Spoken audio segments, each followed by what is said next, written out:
Friends, hero ఓనోడా అని Japanese soldier 29 సంవత్సరాల వరకు ఎందుకని యుద్ధం చేశాడు? 1944 రెండవ ప్రపంచ యుద్ధం టైంలో 22 వయసు ఉన్న ఓనోడాని ఇంకా తనతో పాటు ఇద్దరు జపనీస్ సోల్జర్స్ ని ఫిలిపైన్స్ లోని లూబాండ్ ఐలాండ్ కి పంపించారు. వెళ్లే ముందు కమాండర్ ఓనోడాకి ఇలా చెప్పాడు, ఎప్పటికీ లొంగిపోకు, ఆత్మహత్య లాంటివి చేసుకోకు, చివరి వరకు దేశం కోసం పోరాడు అని.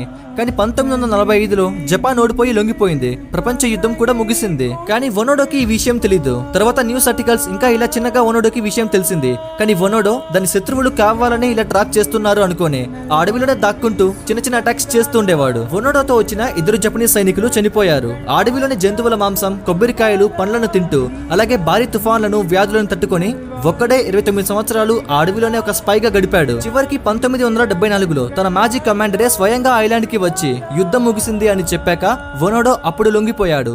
ఇలా దేశం కోసం ఇచ్చిన మాట తప్పకుండా 29 సంవత్సరాలు ఇలా గడిపినందుకు చరిత్రలో one of the loyal soldier గా మిగిలిపోయాడు.